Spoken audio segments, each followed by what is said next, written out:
Welcome to the show, everybody. Well, we start with the latest major protest against plans to house hundreds of asylum seekers at a military base.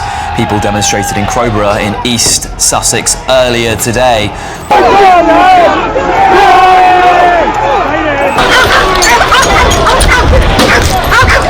It began with a door closing, not on migrants, but on Britain's own children, an army training base that once echoed with drills, discipline, and the footsteps of young cadets was emptied in a single week to make room for 540 adult men. The community never met, never consulted, and never prepared for. No meeting, no vote. Crowborough did not erupt because new arrivals were coming. It erupted because the ones who trained for this country were pushed out, and because someone, somewhere in Westminster, decided the town did not need to know why. By Monday morning, Crowborough expected answers. Westminster delivered something else, a memo. No apology for the cadets, no explanation for why a site tied to generations of service was cleared without warning. Because this base was not just a cluster of old barracks. It was where fathers trained before deploying, where veterans returned to salute the flag one last time, where families felt a quiet pride knowing their sons and daughters walked the same gravel tracks their grandfathers once did. A place woven into the country's memory, rewritten in a week. Yet the only message Crowborough received was a single line. After Christmas, another 2,000 arrivals would be moved onto military sites across the South. A transfer drawn from the 4,000 people who crossed the Channel in a single weekend.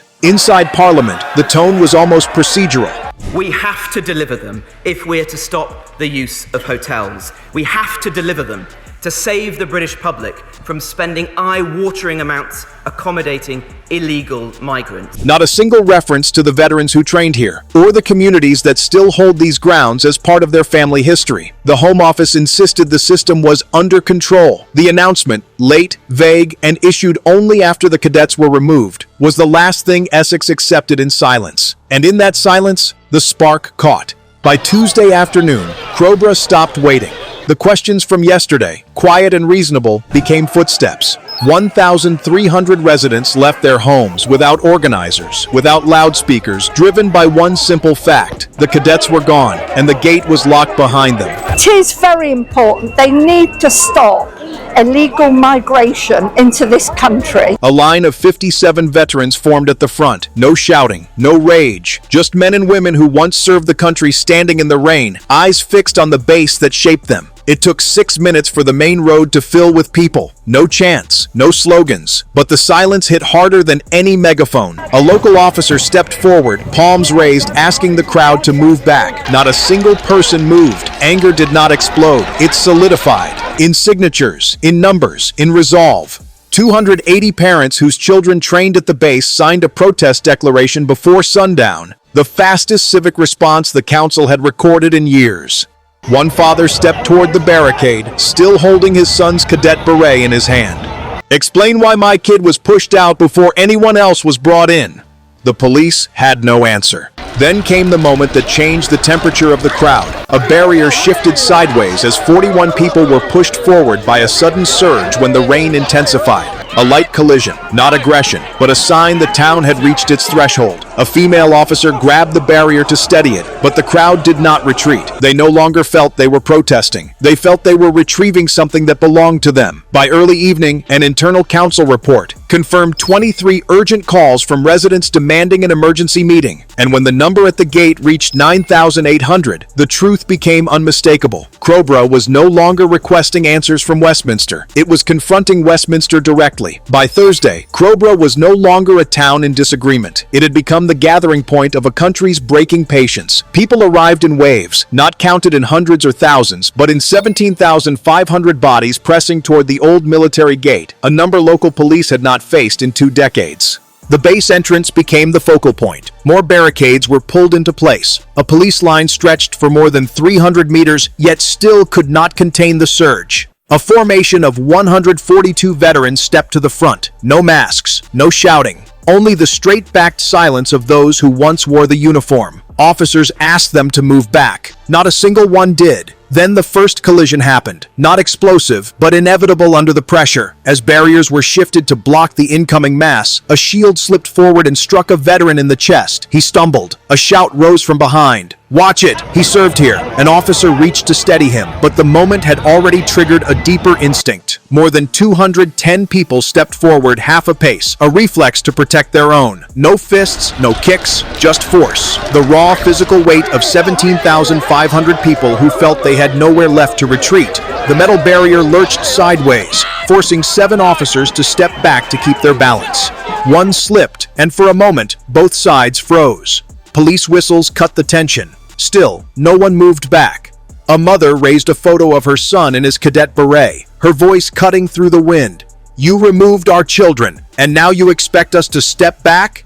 The crowd answered without a word, their posture locked, their stance unbroken, so unmoving that officers spent 48 minutes reorganizing their line just to stabilize the situation. Westminster later described it as a controlled environment.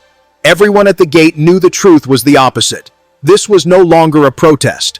It was the moment a town declared, "We stop moving back." By the next morning, Britain understood something undeniable. Crowborough was not an isolated crack. It was the first fracture of a much larger fault line. Before breakfast, towns with former military sites in North Yorkshire, Lincolnshire, and Kent released their own videos. Residents gathering at fences, families of servicemen pinning patches to locked gates, village halls overflowing with people demanding answers Westminster had not given. A sign read, "Crowborough was first. We will not be second." By 10 a.m., council inboxes were full. By noon, MPs had more than 40,000 emails referencing Crowborough. By mid-afternoon, police in 3 counties activated readiness protocols, not because violence was expected, but because trust had visibly ruptured. National media scrambled to keep up. Online, a sharper question spread. If they can clear cadets in a week without asking anyone, what else can they do without asking? Veterans groups condemned the silent repurposing of historic bases as a breach of public trust. Parents demanded to know where thousands of displaced cadets would now train. Local NHS boards began planning for unexpected population changes. Inside Parliament, the tone shifted quietly. Several MPs admitted that events like Crowborough could occur anywhere near a military site. A leaked document warned that the post-Christmas transfer of 2,000 people carried a high risk of regional instability. Yet the official response remained distant and procedural. Across Britain, a deeper understanding settled in. The gap between decision-makers and the people living with their decisions had widened overnight. Crowborough did not simply protest. It forced the country to confront a long-ignored truth. A system that stops consulting its communities starts losing them.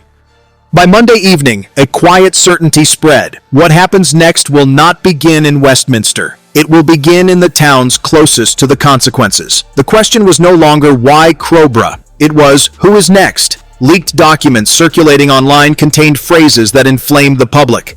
Community absorption capacity, low resistance zones, population redistribution corridors. To officials, these were planning terms. To residents, they were confirmation that decisions affecting thousands were made without those who lived there. Crowborough was expected to stay quiet. Instead, it became the moment silence broke. Analysts pointed to deeper shifts, declining trust in institutions, growing impatience with opaque decision-making, and a widening gulf between national policy and local life. Veterans grew sharper in tone. Comments poured in. These bases are not facilities. They are legacy. They are where boys became soldiers, where families waited, where service was honored. Seeing such a site repurposed in 7 days without consultation did not feel like change. To them, it felt like erasure. The Home Office repeated that everything was under control. But on the streets and in community halls, people felt the opposite. Control is not declared. It is felt. Britain now faces a question larger than Crowborough, larger than Essex, larger than any single policy. In a country where tradition can be rewritten in 1 week,